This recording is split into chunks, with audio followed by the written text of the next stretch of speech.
Hello guys! Nandito tayo ngayon sa Tagbilaran, Bohol at pupunta naman tayo sa Alona Beach, Panglao! We're gonna go bitchin! So pupunta tayo ngayon sa Dao Terminal, maglalakad tayo at hahanapin natin ang sakayan papuntang Panglao. Let's go!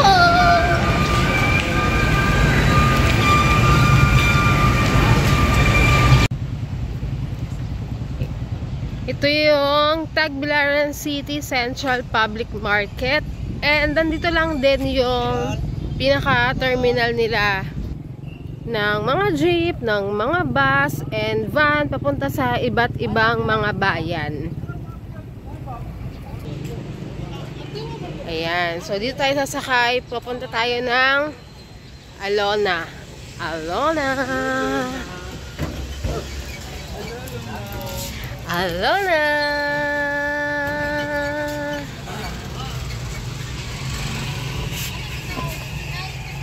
Alona!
Nakababa na tayo, papunta tayo sa Alona Beach.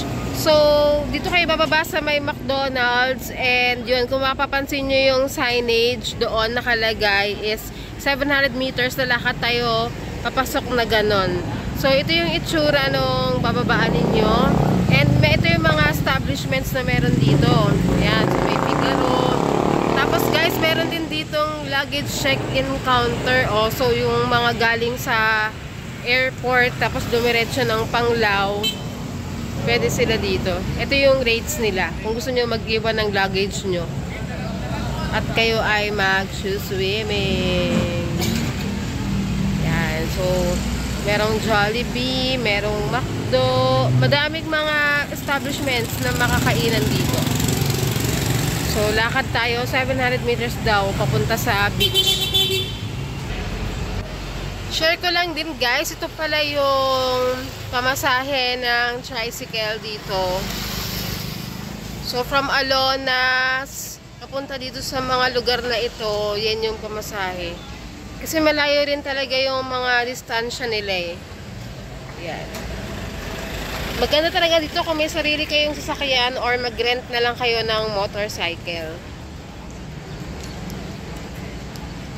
Yung pamasahe nga pala namin kanina guys, from Dao Terminal papunta dito sa Alona is 50 pesos per person doon sa jeep.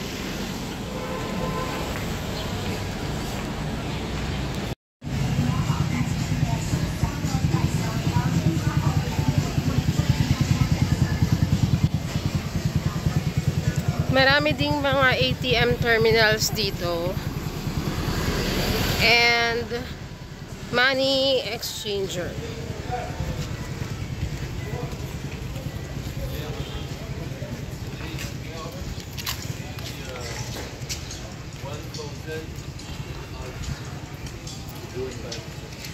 Pura group tour. Group tour. Sa group tour guys.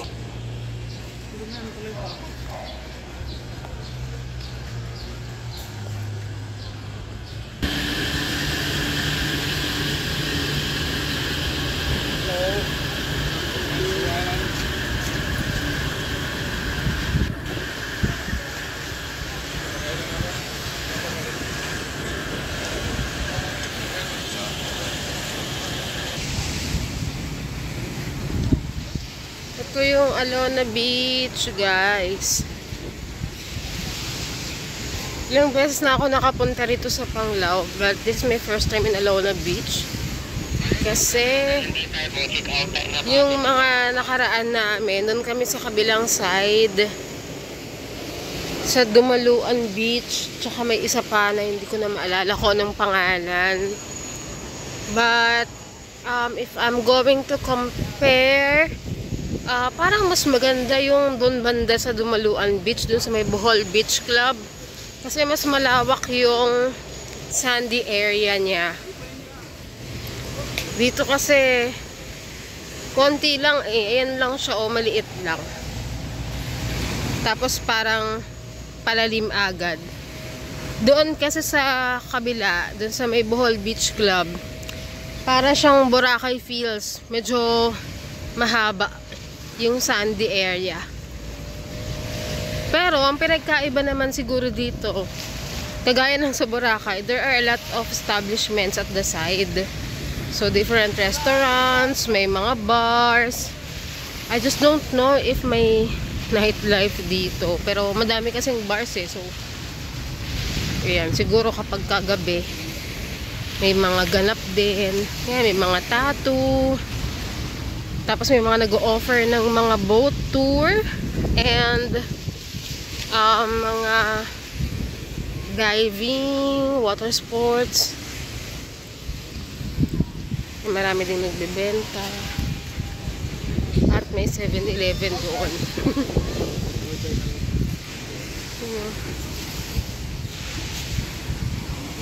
This is Alona Beach. So sa ngayon, ang daming anong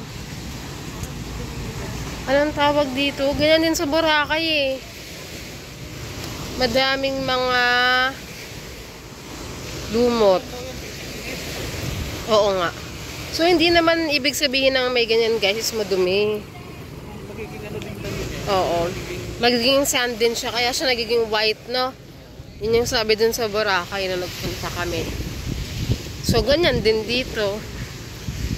Ayan. So, ang daming mga boat. Bangka. Ang cute ng 7-Eleven. Tapos doon no, may diving shop.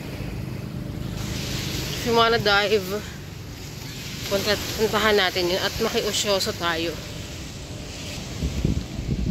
So ito yung mga water sports na ino-offer nila dito. Merong parasailing, jet ski, banana boat, float sofa, flying fish, bubble experience, and helmet diving.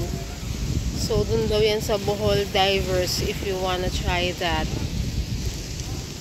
So, dito, kapag ikaw ay mag-scuba diving, may pool dito. I think, siguro i-test ka muna nila dyan. Parang practice ba? Bago ka inaglag dun sa inaglag dun sa boat. Yan.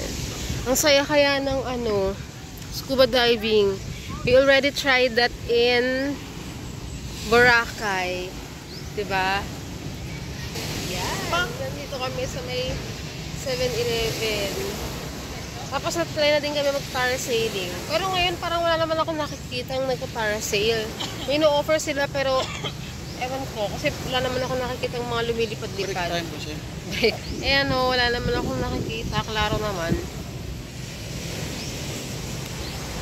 Ayun guys, so mas tahimik dito compared sa Boracay. And kung makita nyo, hindi siya masyadong crowded. Hindi sobrang dami yung mga tao. Siguro mamaya try natin kung makapunta pa tayo dun sa kabilang side. Kasi nung naglakad tayo kanina, we turned right. So ito yung nandito sa right side. So later, let's try if anong makita natin doon naman sa left side. Yan, if you want to do the water sports, dito kayo mag-register.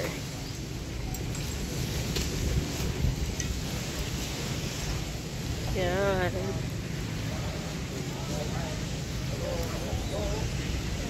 Bohol Divers Club.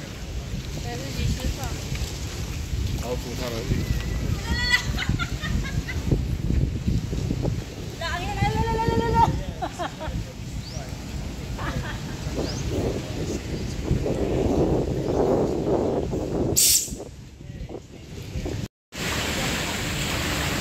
Ayan guys, so dyan kami galing kanina, tapos dumiko tayo papunta dito. So ang napansin namin, ang dami dyan mga diving shops.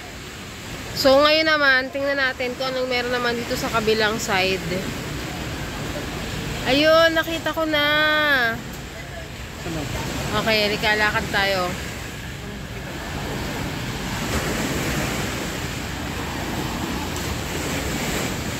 Ayan, so meron ulit mga bar. Ang daming mga nagtitinda ng kung ano-ano. So, ngayon pala ay weekday. So, maybe the reason why hindi masyadong madaming tao at karaniwan ang nakikita natin dito ay mga foreigners. At puro diving yung nakikita kong mga pinagkakabalahan nila. So, guys, ganito yung sand dito sa Alona Beach. Para din siyang sa Boracay. Medyo ano din siya, powdery, ganyan. Diba?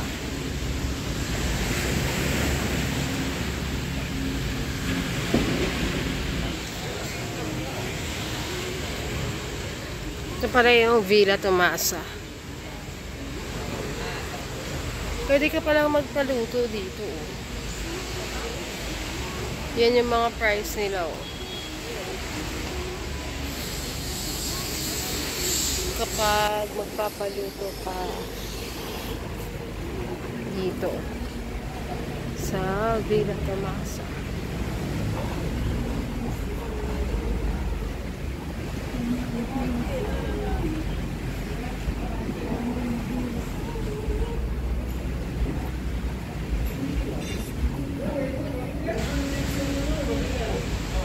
And may water sports din dito.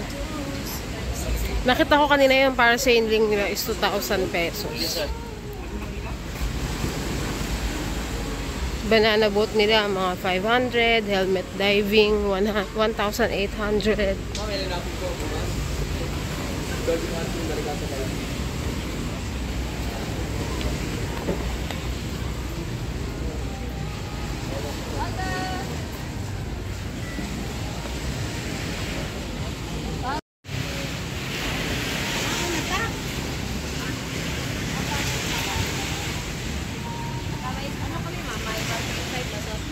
May iced tea picture.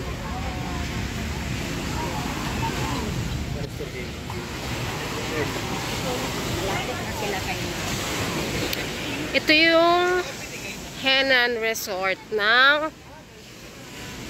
Panglao. Diba?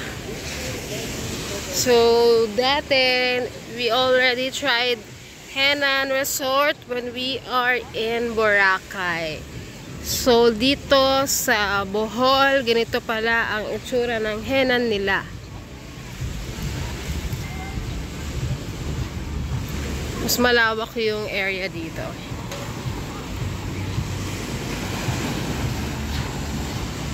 Tanya! Tan! Nandito na tayo sa parang dulo na noong Alona Beach dito sa left side. So that's it for Alona. Yan, siguro mag swimming na tayo.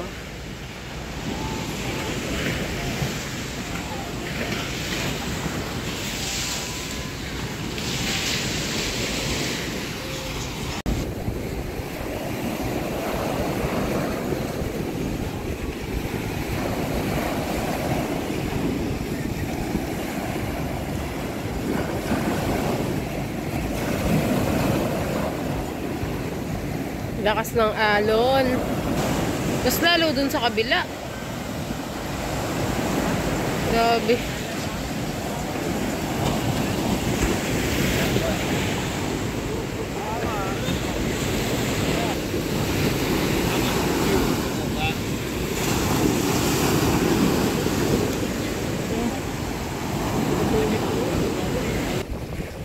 Ayan guys, so dito sa sa Alona. Madaming mga establishments dito and maraming mga bars. And nandito yung mga water sports na ino-offer ng Panglao.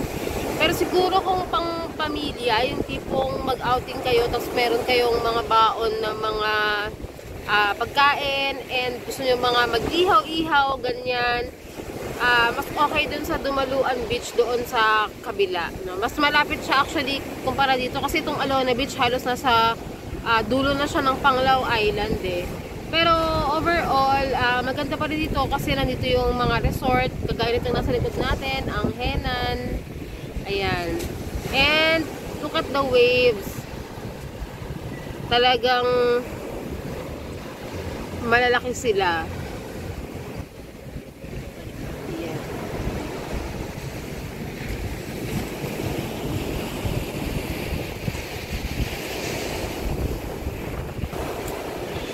I-end ko na itong vlog na ito, guys. So that's it for our Alona Beach experience and abangan nyo ako sa mga sunod ko pa na vlog. So don't forget to subscribe and like this video.